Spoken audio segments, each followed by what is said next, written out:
my whole life for this day to come, as if anything could ever go right in my life. I patiently waited till I was the age to live out my dreams. I shopped and shopped for the perfect dress and shoes.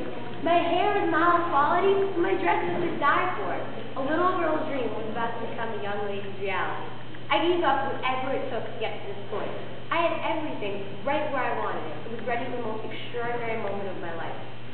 And then the night came, and the announcement of prom came. What a wild day I had. I waited my whole life for this day to come. I can't even begin to think of the endless hours I've been practicing and practicing. I was the only freshman to make the varsity team 4 years ago, the only sophomore to be a team captain in school's history. I had articles written about my amazing abilities, and I quit my job and gave up anything else that stood in my way. My dad was counting on me, and I was going to make him proud. And I had everything right where I wanted it, and I was ready for my amazing moment to shine. And finally, the day of the big game came, and the college scouts felt awesome. What a miserably disappointing day I had. I waited my whole life for this day to come. My future was riding on this one day. I sacrificed my time and shut out all my friends just so I could live to get into the best college and secure my successful future.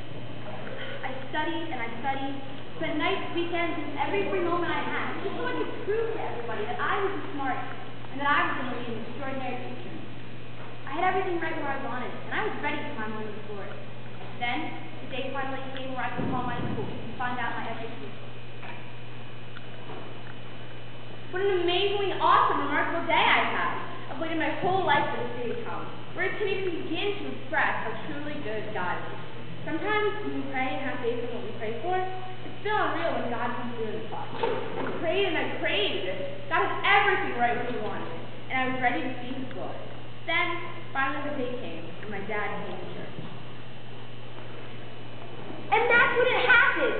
Kelly Sanders won my crown. I was devastated. With her fake tan and her ugly green dress, she looked like an Oompa Loompa. How could this have happened to me? I deserve this more than anyone.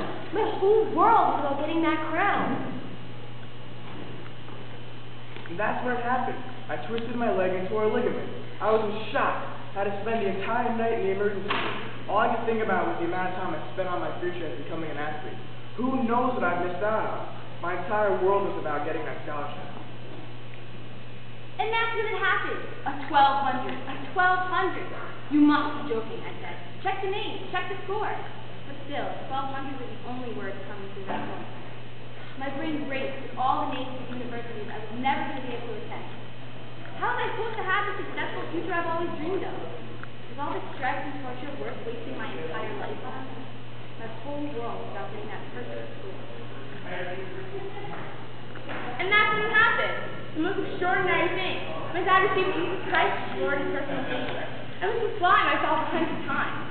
Pastor George speaks about God's mercy and forgiveness and how important it is that we have our priorities right. And when it came time for that altar call, my dad was the first one out there to pray for his prayer.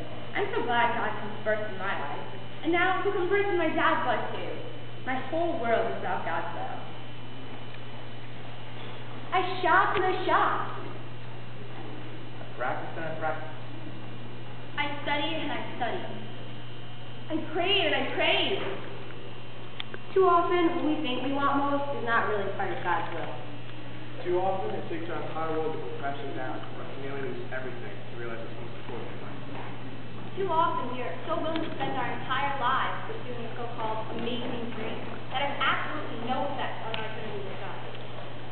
Too often,